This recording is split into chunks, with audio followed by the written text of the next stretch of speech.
ഇന്ന് ഒരു ഇതാണ് പെട്ടെന്ന് ഉണ്ടാക്കാൻ പറ്റുന്ന ഒരു തക്കാളിക്കറി.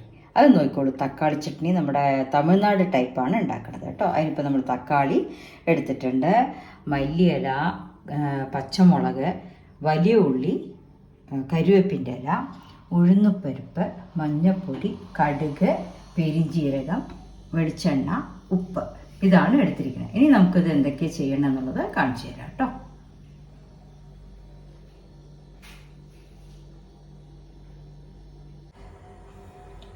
നമുക്ക് ആദ്യം കുക്കർ അടുപ്പത്ത് വെച്ചിട്ട്, ഇത് പെട്ടെന്ന് ഉണ്ടാക്കാൻ പറ്റുന്ന ഒരു തക്കാളി ചട്നിയാണ്, തമിഴ്നാട് ടൈപ്പ് കേട്ടോ. കുക്കർ അടുപ്പത്ത് വെച്ചു. ഇനി അതിലേക്ക് കുറച്ച് വെളിച്ചെണ്ണ എണ്ണ ഒഴിക്കണം, അതാണ് സ്വാദ്. വെളിച്ചെണ്ണ കുറച്ച് നന്നായി ഒഴിച്ചാലും കുഴപ്പമില്ല കേട്ടോ, അത് തെളിഞ്ഞ് നന്നായി വരും. ഒഴിച്ചിട്ട് ഇനി നമ്മൾ അതിലേക്ക് കടുക് ഇടും. കടുക് ആദ്യം ഇടുക. അത് കഴിഞ്ഞ് കുറച്ച് കടുക് പൊട്ടിക്കഴിഞ്ഞിട്ടുണ്ടെങ്കിൽ നമ്മൾ കുറച്ച് ഉഴുന്നുപരിപ്പ് ഇടും. അത് നല്ല വാസന വരണ വരയ്ക്ക് ഒന്ന് ചോക്കര വറുക്കണം.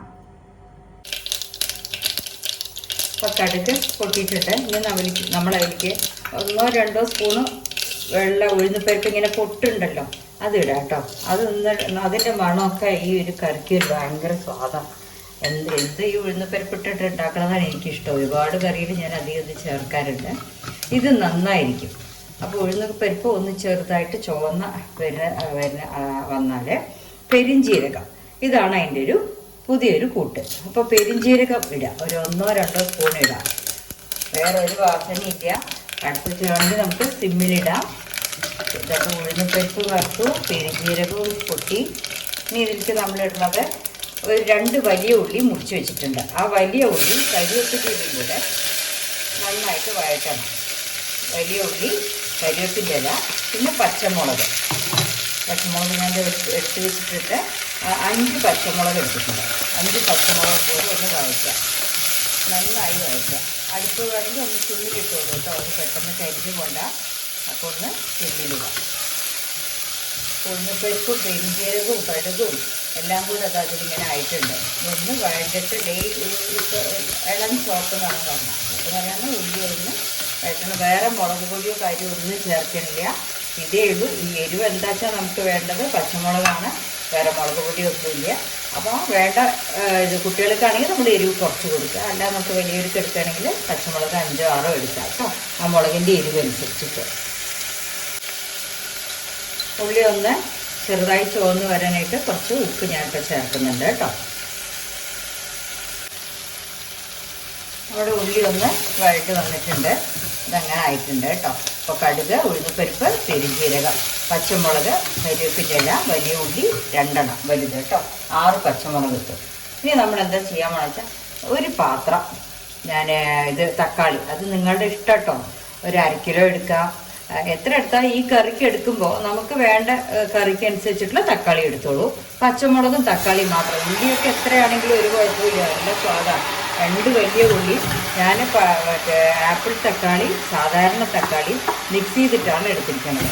ഒരു 10 തക്കാളി എടുത്തിട്ടുണ്ട്, മീഡിയം സൈസ് കേട്ടോ. 10 തക്കാളി എടുത്തിട്ടുണ്ട്. ഇനി അത് നന്നായി വഴറ്റുക. അതിൽ കുറച്ച് മഞ്ഞൾപ്പൊടി ഇടുക, അധികം വേണ്ട, മഞ്ഞളുടെ ചുവ മുമ്പേ നിൽക്കണ്ട. പിന്നെ കുറച്ചും കൂടെ ഞാൻ ആവശ്യത്തിന് ഉപ്പ് കുറച്ചുകൂടി ഇടണ്ട. ഇട്ടാൽ പണി കഴിഞ്ഞു. ഇനിയിപ്പോൾ അതിലേക്ക് നമുക്ക് വെള്ളം ഒഴിച്ചിട്ട് ഒരു 5-6 സ്റ്റീം കുക്കറിൽ വരണം.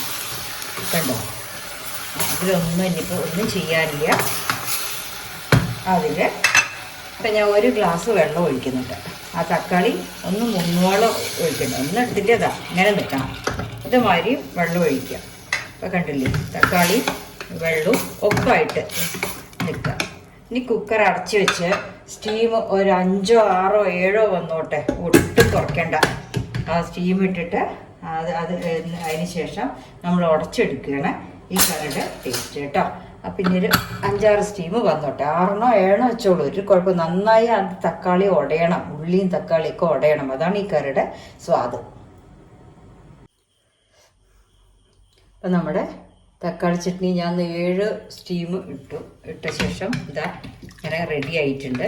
ഇനിയിപ്പോൾ ഇതിലേക്ക് എന്താ ചെയ്യേണ്ടത് വെച്ചാൽ ഇത്തിരി ചൂടുണ്ട്, ആവി പോണുണ്ടോ, ഈ ചൂടോടെ കുറച്ച് നമ്മൾ നല്ല ഒരു പിടി മല്ലിയില 1 പിടി അതിലിട്ടിട്ട് നന്നായിട്ട് ഇതെങ്ങനത്തത് ഉണ്ടാവുമല്ലോ സ്മാഷ് ചെയ്യുന്ന സാധനം, ഇതുകൊണ്ട് ഉടച്ചു കൊടുക്കുക. വേറെ ഒന്നും വേണ്ട. കറി റെഡി ആയി കഴിഞ്ഞ് ഉപ്പും മുളകും നോക്കിക്കോളും, മുളക് പൊടിയൊന്നും ചേർക്കണ്ട. ഇതങ്ങോട്ട് വെണ്ണമാതിരി ആവണം. ഇങ്ങനെ ഉടച്ചുടച്ചുടച്ച് വെണ്ണമാതിരി ആവണം. ആയിട്ടുണ്ടെങ്കിൽ നമുക്ക് ചപ്പാത്തിക്കും ഇഡ്ഡലിക്കും ദോശയ്ക്കും ഒക്കെ കഴിക്കാൻ പറ്റിയ ഒരു കറിയാണ്. ഇനി വെള്ളമൊന്നും ആഡ് ചെയ്യണ്ട.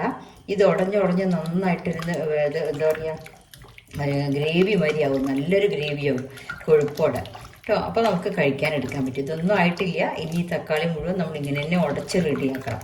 അതിലാണ് സ്വാദുള്ളത്. ഉപ്പ് എല്ലാവരും നോക്കിക്കോളൂ കേട്ടോ. ഇനി അത് റെഡിയാക്കിയിട്ട് ഞാൻ പറയാം, കാണിച്ചു തരാം. അങ്ങനെ നമ്മുടെ തക്കാളി ചട്നി റെഡി ആയിട്ടുണ്ട് കേട്ടോ. അതിൽ എല്ലാവരും മുളക് പൊടിയൊന്നും ഉപയോഗിക്കരുത്, വെറും പച്ചമുളകായിരിക്കണം അതിൻ്റെ എരിവ്. പിന്നെ പെരിഞ്ജീരകമാണ് എക്സ്ട്രാ ഇട്ടിരിക്കുന്നത്. ഇഡ്ഡലി, ദോശ, ചപ്പാത്തി, പൊറോട്ട എല്ലാത്തിനും കഴിക്കാൻ പറ്റുന്ന ഒരു കറിയാണ്. എല്ലാവരും ഉണ്ടാക്കി നോക്കൂ കേട്ടോ. താങ്ക്